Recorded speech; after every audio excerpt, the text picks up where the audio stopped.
Good morning, students. Today we are going to start a new chapter from political science. Chapter name is The Crisis of Democratic Order. यानी जो प्रजातांत्रिक व्यवस्था है उसके लिए संकट का अराइज होना कि प्रजातांत्रिक व्यवस्था जो हमने 1947 में जब हमारा देश आज़ाद हुआ तो हमने डेमोक्रेटिक सिस्टम को अडॉप्ट किया, उसमें क्राइसिस किस तरीके से अराइज हो गए। 1971 के बाद जो डेमोक्रेटिक ऑर्डर है, हमारा जो डेमोक्रेटिक सिस्टम है, उसने एक इमरजेंसी जैसी सिचुएशन को फेस किया। इमरजेंसी मतलब होता है आपातकाल। आपातकाल का क्या मतलब है? आपातकाल एक ऐसा टाइम पीरियड होता है या इमरजेंसी एक ऐसा टाइम पीरियड होता है जहां पर कि आपके जो राइट्स होते हैं, एक ह्यूमन बीइंग को जो कॉन्स्टिट्यूशन राइट प्रोवाइड कराता है, वो सारे राइट्स जो है खत्म हो जाते हैं और जो गवर्नमेंट होती है वो एक डिक्टेटरशिप की तरह एक्ट करती है। मतलब डिक्टेटरशिप जो है कायम हो जाती है एक तरह से देश में। लॉ एंड ऑर्डर जो होता है वो खत्म हो जाता है, वो गवर्नमेंट के अंडर आ जाता है, सेंट्रलाइज्ड हो जाती है सारी चीजें। तो इंडिया में 1975 के बाद यानी 1975 से लेकर 1977 तक का टाइम पीरियड एक इमरजेंसी का टाइम पीरियड रहा है। अप्रोक्सीमेटली 21 मंथ जो है वो आपातकाल की स्थिति भारत में रही है इंदिरा गांधी के टाइम पीरियड में। अब इसकी बैकग्राउंड क्या थी कि इमरजेंसी जो है क्यों अराइज हुई हमारे देश में। स्टूडेंट, 1971 में जो इलेक्शन हुए थे उसमें Indira Gandhi had merged as a towering leader with tremendous popularity. Indira Gandhi बहुत बड़ी पॉपुलैरिटी के साथ अराइज हुई। उसके बाद क्या हुआ कि जो पार्टी के साथ भी इंदिरा गांधी के जो रिलेशन थे वो अच्छे नहीं रहे। पार्टी के साथ साथ रिलेशन के साथ साथ इंदिरा गांधी के जो रिलेशन या गवर्नमेंट के जो रिलेशन थे वो हमारी जुडिशरी के साथ भी अच्छे नहीं रहे। हमारी जुडिशरी मतलब जो सुप्रीम कोर्ट है उसने काफी सारी ऐसी चीजों में मिला कि गवर्नमेंट जो है वो कॉन्स्टिट्यूशन के अगेंस्ट काम कर रही है और गवर्नमेंट को लगता था कि जो जुडिशरी है वो एज ए ऑब्स्टेकल काम कर रही है, उनके रास्ते में एक तरह से रुकावट का काम कर रही है। तो ये जो बैकग्राउंड इमरजेंसी की हमारे देश में अराइज हुई कि एक कंट्रोवर्सी जो थी वो जुडिशरी और गवर्नमेंट के बीच में जो बनती चली गई, जैसे जैसे ये कंट्रोवर्सी बढ़ती चली गई वैसे वैसे हमारे देश के जो हालात है और भी ज्यादा बिगड़ते गए। स्टूडेंट, इमरजेंसी के अराइज होने में काफी चीजों का रोल है, जिनमें कुछ इकोनॉमिक कंटेक्स्ट है, कुछ हमारा पॉलिटिकल कंटेक्स्ट है और कुछ हमारा जुडिशरी का रोल है। तो इन तीनों रोल को हम वन बाय वन स्टडी करते हैं। सबसे पहले हम देखते हैं इकोनॉमिक कंटेक्स्ट की इकोनॉमिक कंटेक्स्ट ने किस तरीके से इमरजेंसी के अराइज होने में अपना रोल प्ले किया। स्टूडेंट, 1971 में Congress had given the slogan, Congress ने एक स्लोगन दिया था गरीबी हटाओ, आप सभी जानते हैं इस चीज को। लेकिन उसके बाद जो कांग्रेस है वो इस जो ये इकोनॉमिक कंडीशन थी उसमें किसी भी तरह का इम्प्रूवमेंट नहीं कर पाई और जो 71 और 72 में इंडिया की कंडीशन जो है वो और भी ज्यादा खराब हो गई। सेकेंड रीजन इसमें आता है बांग्लादेश क्राइसिस। जो बांग्लादेश जब जो ईस्ट पाकिस्तान था पहले, जब वो एक अलग देश बना, एज ए बांग्लादेश वो स्टैब्लिश हुआ, तो वहां से 8 मिलियन पीपल यानी कि 80 लाख पीपल जो है वो एज ए रिफ्यूजी इंडिया में आ गए थे। उनको शेल्टर, फूड वगैरह प्रोवाइड कराना ये भी इंडियन गवर्नमेंट की रिस्पॉन्सिबिलिटी बन गई थी। तो इंडिया में क्राइसिस जो है वो अराइज हो गए। इसके अलावा जो इंडो पाकिस्तान जो वॉर रहा यानी भारत पाकिस्तान का युद्ध, उसके साथ साथ जो यूएस गवर्नमेंट है यानी जो अमेरिका की गवर्नमेंट है उसने भी इंडिया के साथ मतलब जो उसके जो व्यापारिक रिलेशन थे वो खराब हो गए थे और इंडिया के साथ जो भी मतलब जो हेल्प थी पाकिस्तान जो यूएसए की तरफ से वो बंद हो चुकी थी। तो इकोनॉमिक क्राइसिस जो है इंडिया में वो और ज्यादा बढ़ गए थे।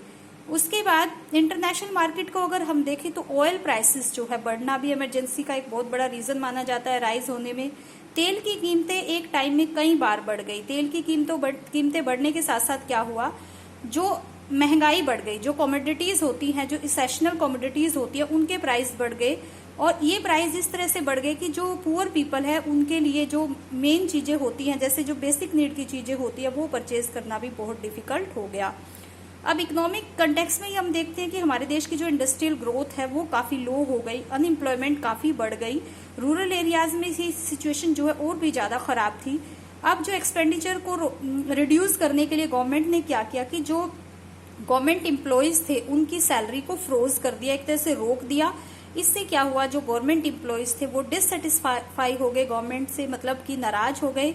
इसके अलावा मॉनसून फेल हो गया 1972 और 73 में, जिससे कि जो एग्रीकल्चर प्रोडक्शन है वो डिक्लाइन हो गया और इस वजह से जो फूड स्कैर्सिटी है इंडिया में वो ज्यादा बढ़ गई। जब हालात इस तरीके के हो जाते हैं किसी देश में, जो बेकाबू हो जाते हैं हालात, जिसको कि गवर्नमेंट रोक नहीं पाती, क्योंकि जैसी सिचुएशन इंडिया में हो गई थी उससे बड़े लेवल के मूवमेंट्स जो है हमारे देश में स्टार्ट हो चुके थे।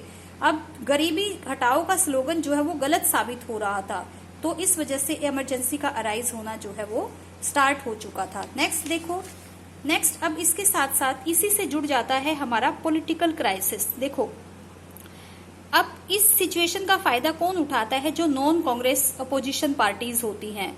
जब इंडिया में प्रोटेस्ट इफेक्टिवली जो फैल रहा था, स्टूडेंट्स में अनरेस्ट फैल रहा था, जो असंतोष है वो बढ़ रहा था, तो इसका फायदा जो नॉन कांग्रेस पार्टी है उन्होंने उठाया और इन प्रोटेस्ट को उन्होंने प्रमोट करना शुरू कर दिया। इसी के साथ साथ जो राजनीति में नहीं थी कुछ पार्टियां, कुछ ऐसी एक्टिविटीज जो there was also an increase in the activities of Marxist group.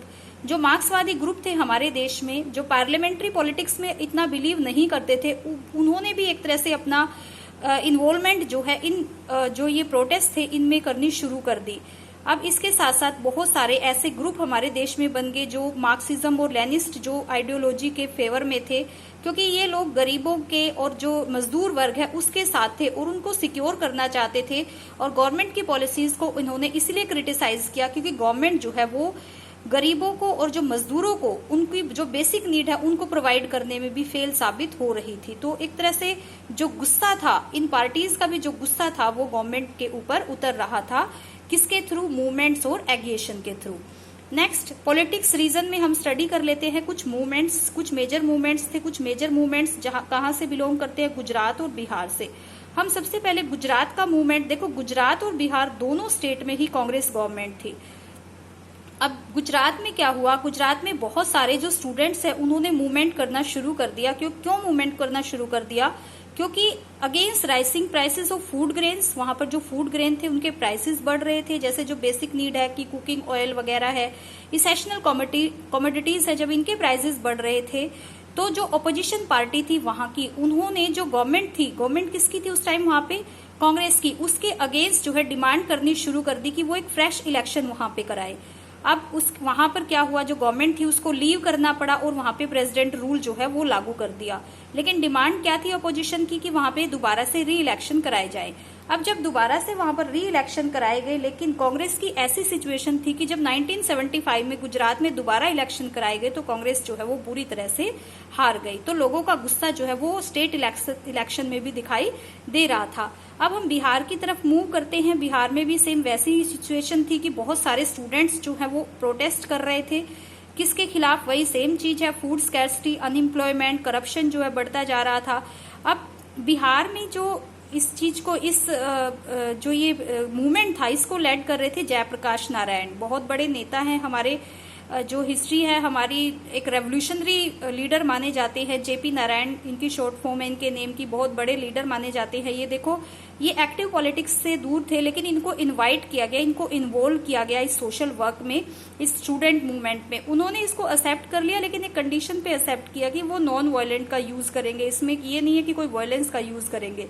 इससे क्या हुआ कि बहुत सारे जो हजारों स्टूडेंट्स इसमें अज्यूम हो गए एक तरह से, और नेशनल लेवल पे अपील की गई कि जो ये कांग्रेस की गवर्नमेंट है इसको हमने जड़ से उखाड़ फेंकना है। एक तरह से स्लोगन हो रहे थे वहां पर कि इंदिरा को हटाओ, देश को बचाओ, ये सारी चीजें उस टाइम बिहार में चल रही थी। अब जो बिहार की जो ये मूवमेंट्स है ये पूरे देश में फैल चुके थे, मतलब इनका इम्पैक्ट जो था वो पूरे देश में हो चुका था। स्टूडेंट अब उसके बाद देखो, जो जयप्रकाश नारायण थे उन्होंने एक टोटल रेवोल्यूशन का स्लोगन दिया था। टोटल रेवोल्यूशन मतलब होता है कि संपूर्ण क्रांति। संपूर्ण क्रांति का मतलब ये होता है कि जो ये रेवोल्यूशन है ये बिहार तक सीमित नहीं रहना चाहिए, ये बल्कि पूरे देश में फैल जाना चाहिए। क्योंकि वो चाहते थे कि वो कांग्रेस को कंसिडर कराना चाहते थे ट्रू डेमोक्रेसी को, कि सच्ची डेमोक्रेसी क्या होती है। अब इसके साथ साथ देखो स्टूडेंट बहुत सारे बंस, घेराव, स्ट्राइक्स वगैरह ऑर्गेनाइज की गई। अब ये जो इसके साथ साथ एक नक्सली मूवमेंट है जो आप खुद स्टडी कर लोगे इसमें। ये नक्सली मूवमेंट जो है वेस्ट बंगाल के एरिया में हुआ था, Darjeeling hills district in West Bengal में हुआ था, जिसके लीडर जो है एक बहुत बड़े लीडर माने जाते हैं जिनका नाम था चारू मजूमदार। नक्सली मूवमेंट्स किससे बिलोंग करता था? जो बहुत ही गरीब किसान थे, जो पुअर फार्मर्स या जो लेबर्स थे, जो जमींदार लोगों के अंडर काम करते थे लेकिन उनको वेजेस प्रोवाइड नहीं होती थी। स्टूडेंट जो नक्सली मूवमेंट थे वो जो हमारी सीपीआई यानी जो मार्क्सिज्म और लेनिन से इंस्पायर जो पार्टी थी, कम्युनिस्ट पार्टी ऑफ इंडिया थी, बाद में इसका स्प्लिट मैंने आपको बताया था हो गया था। इस पार्टी ने इन जो भी मूवमेंट थे इनको पुश किया वहां पर, और नक्सली मूवमेंट जो है वो बड़े लेवल पर हमारे देश में फैल चुके थे। बाकी आप इसको डिटेल में स्टडी कर लेना। इसमें से मेन यही पूछ लिया जाता है कई बार कि ये किसके अंडर जो है लेड किया गया था, जो नक्सली मूवमेंट था, जिसमें उनका नाम मेन है चारू मजूमदार। ये काफी बड़े लीडर वहां पर माने जाते थे वेस्ट बंगाल में। इसके साथ साथ देखो, अब हम बिहार के बारे में ही हम स्टडी कर रहे हैं। जो बिहार में जो मूवमेंट था वो काफी हमारी जो नेशनल पॉलिटिक्स थी उससे काफी इन्फ्लुएंस हो चुकी थी, और जयप्रकाश नारायण जो है wanted to spread the Bihar movement to other parts of the country. मतलब वो जो बिहार के मूवमेंट को जो बाकी के जो पार्ट्स हैं देश के उसमें भी फैलाना चाहते थे। Alongside the agitation led by Jayaprakash Narayan, the employees of railways gave student. इसके साथ साथ इसी टाइम पे हमारे यहाँ पर एक जयप्रकाश नारायण की कॉल पे ही एक रेलवे में एक स्ट्राइक हुई थी, यानी रेलवे की बहुत बड़ी स्ट्राइक हुई थी हमारे देश में। 1974 में ये स्ट्राइक हुई थी। ये स्ट्राइक देखो जॉर्ज फर्नांडिस के अंडर हुई थी। ये अलग से टॉपिक दिया हुआ है आपकी बुक में। जो रेलवे स्ट्राइक हुई थी ये मतलब 1 या 2 दिन की स्ट्राइक नहीं थी, ये बल्कि कई वीक ये स्ट्राइक चली थी, और ये स्ट्राइक जो है जॉर्ज फर्नांडिस के अंडर हुई थी। देखो, struggle led by George Fernandes. उन्होंने इसको नेशन वाइड स्ट्राइक जो है करार दिया था, और रेलवे को मतलब बंद कर दिया था।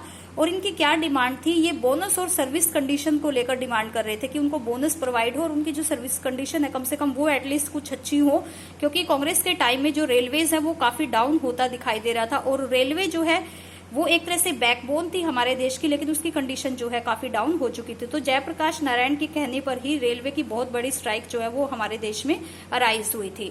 अब देखो स्टूडेंट, जयप्रकाश नारायण के जो रोल को हम देख रहे हैं तो ये एक स्ट्रॉन्ग लीडर के रूप में उभर कर और दोबारा से सामने आ रहे थे।